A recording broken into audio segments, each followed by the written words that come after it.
Good morning, guys. I am going to make this really brief.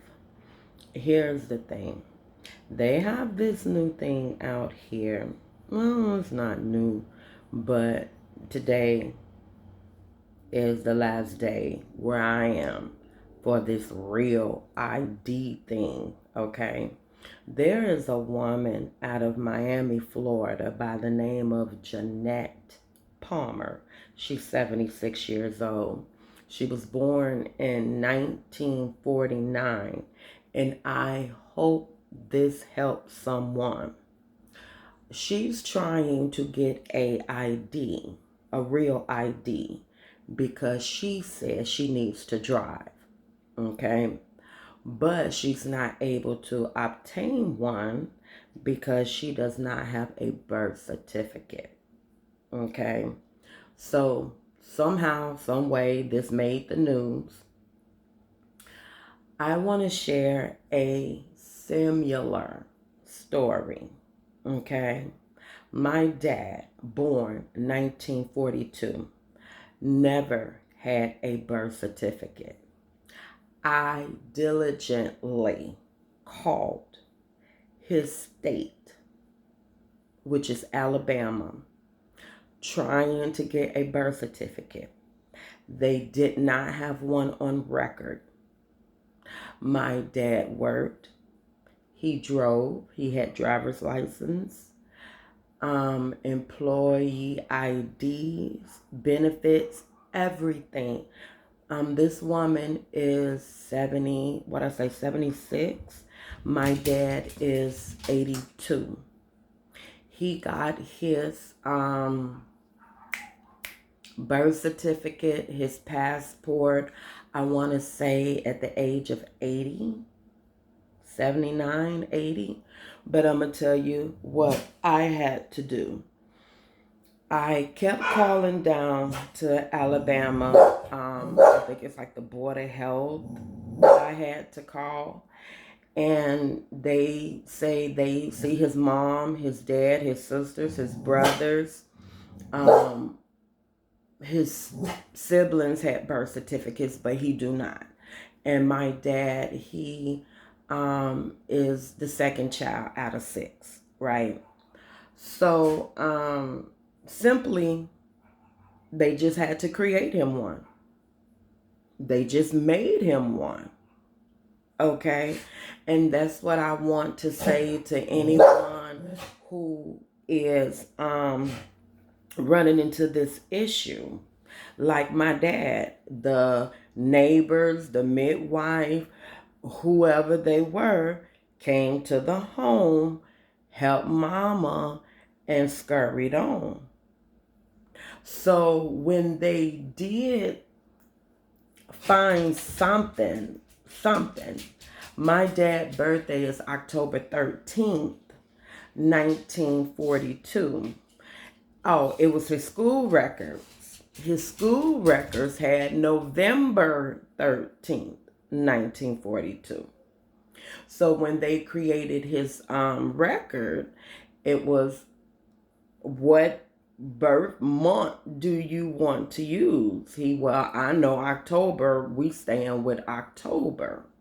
Okay. So, yeah, she did mention Jeanette Palmer in the article.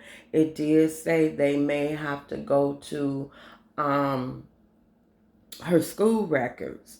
So, if you have any doctor records, vaccination records, even though it was done in the school. So everything may be tied back to where you went to high school, elementary, even though those schools are no longer in existence, there are some records, some files. You just have to stay on their butt. They are not going to do the footwork for you. No, they're not going to contact anyone. I befriended one of the ladies to where she assists me. She worked with me. She called me. She also made contact with some of the institutions. So I'm not saying that you're not, and I'm not saying that you won't. Be nice to these people. Let them know what you need and let them know the urgency of the situation, but always be nice, okay? And first, my dad got a passport. So he was making it on the passport, right? But he wanted to drive. Yes, 82 now, still want to drive and will get out there, okay? So without a license. So he went to go a few months ago, but he didn't pass the written exam. Okay, so he get out there and go to the store. You know, it's hard when you've been driving most of your life and then you hit a roadblock. So I got it. I understand. And being in the healthcare, you want your independence. You do not want that taken away from you. Okay, so take care of yourself, people.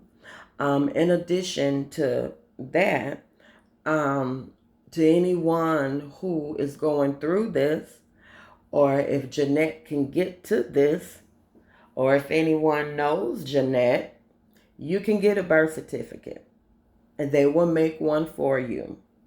They was now I don't know if this is just conducive to Alabama, but she's from North Carolina. But again, they will send you the paperwork. You will have to contact your institutions, elementary, high school, what have you. I've sent in my dad OID, driver's license. I sent in social security card, voter registration, and all of that did not suffice. Okay.